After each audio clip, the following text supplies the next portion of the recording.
This morning at 6 across the country, university campuses are turning into chaos as protesters clash with police. What's fueling the unrest with dozens arrested as schools beef up security?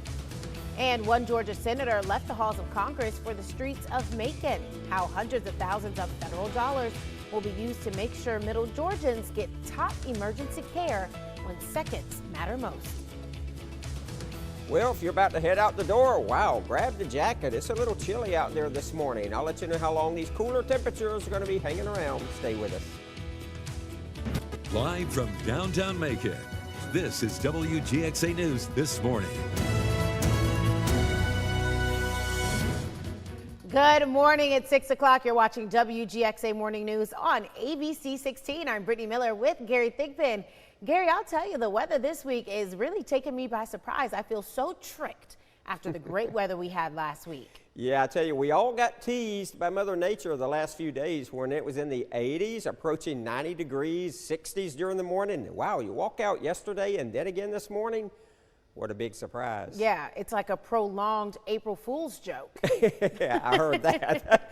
Well, good morning, Brittany. Good morning, everyone. The good news is the April Fool's joke is about over. I think this will be our last cool snap for this entire season. Fingers crossed on that one. I tell you, it's been a crazy year so far. Looking at downtown Macon right now from the Wilson Bryant Heating and Air Skycast Network. We're starting out with clear skies, but look at that temperature, 42 degrees, the average low 53, so we're running about 11 degrees below average this morning. Looking at yesterday, we started out at 43. That was 10 degrees below average. We only went to 69 for a high, with even the sunshine in the afternoon, average high 80. So we were 11 degrees below average on our high. Now today, we'll get a little bit closer to that, but still not quite up to 80 today. Looking at temperatures right now across the mid-state. Look at this, Eastman and Abbeville, you've dropped to 37 degrees, 42 Macon, 41 in Gray, 47 Warner Robins. So pretty much all of us are in the low to mid 40s out there. Looking at our visibility, looking pretty good. Got a little fog showing up in Perry and Eastman. Coming up in a little bit, I'll let you know how long the cooler air is going to be sticking around, and we'll look at maybe another rain chance, so stay with us. Well, there's growing unrest on college campuses across the country, with protesters expressing anger over the Israel-Hamas war. In New York, dozens arrested as police in riot gear moved in to break up the crowd. And over in California, classes canceled with protesters barricading themselves inside a building. Lionel Moyes has the details on why these groups are taking aim at elite universities. Overnight, tensions boiling over as pro-Palestinian protests spread to more college campuses from coast to coast. You have been warned by New York University to leave the area. Police in riot gear dismantling this encampment at New York University, arresting multiple people accused of ignoring a deadline to disperse. Police and the school describing disorderly, disruptive, and antagonizing behavior that has interfered with the safety and security of our community.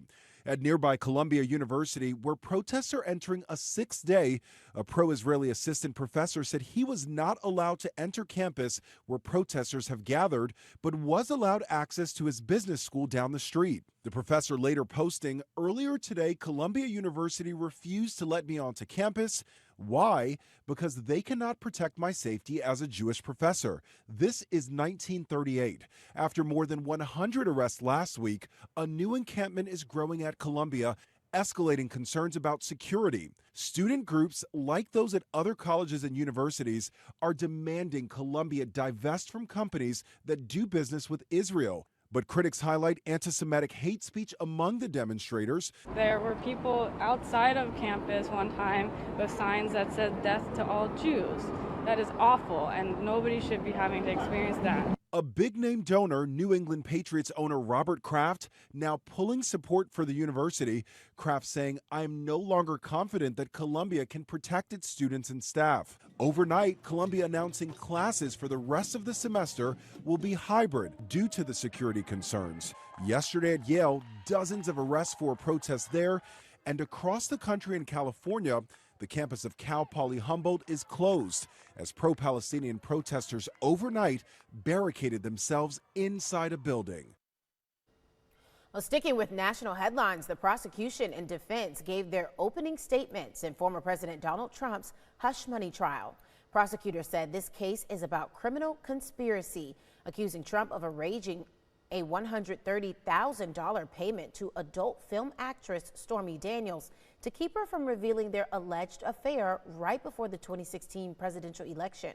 Jurors were told about a scheme between Trump, his former fixer Michael Cohen, and former National Enquirer publisher David Pecker, all to influence the general election by concealing negative information about Trump. Now, before testimony continues today, the judge is holding a hearing on whether Trump repeatedly violated his gag order. Prosecutors want Trump held in contempt, fined $1,000 per violation, and warned future violations could put him in jail. Up in Baltimore, the city accused the owners of the Dolly, that's the cargo ship that caused the Francis Scott Key Bridge to collapse, of knowing the ship wasn't seaworthy. A court filing shows city leaders claim it was known the ship had power problems and its crew lacked proper skill and training. The owners are trying to cap liability at $43 million. Baltimore, though, saying there shouldn't be a limit to what is owed due to negligence. 6 construction workers were killed when the bridge collapsed.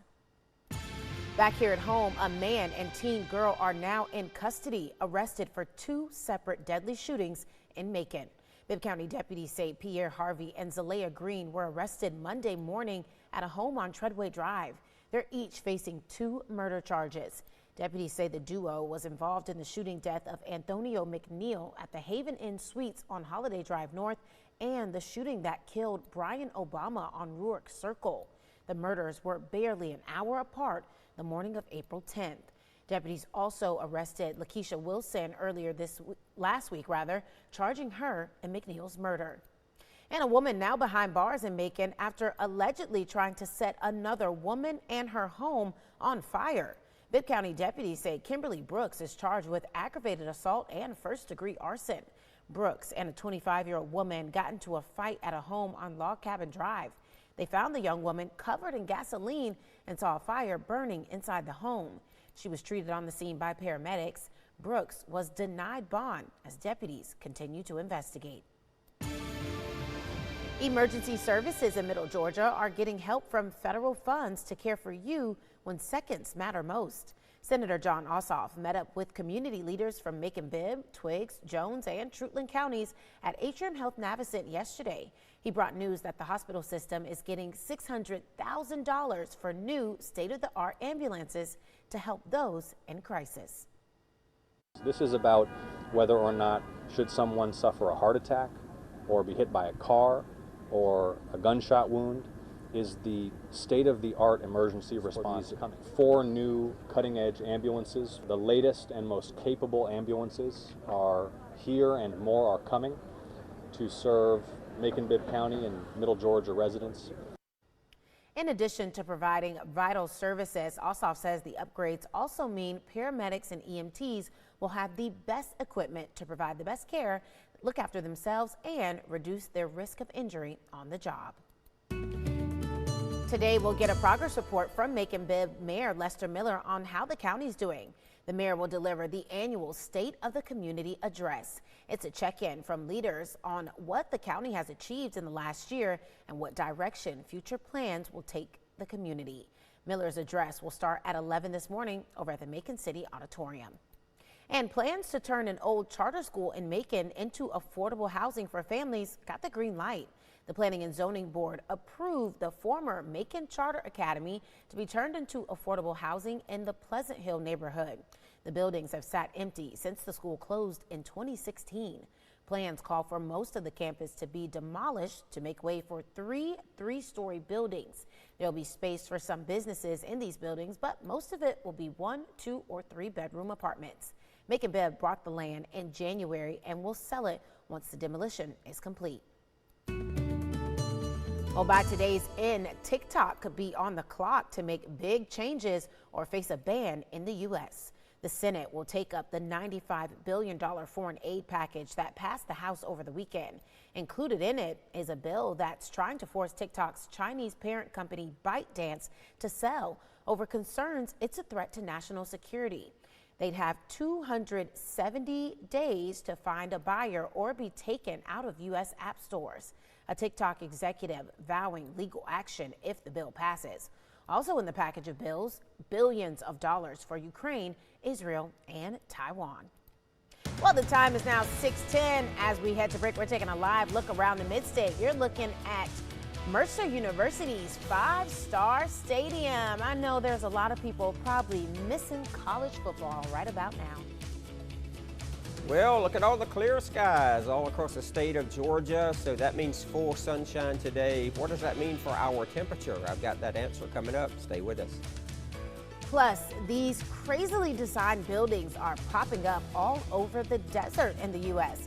While they may look like some kind of art exhibit, they're actually where many call home.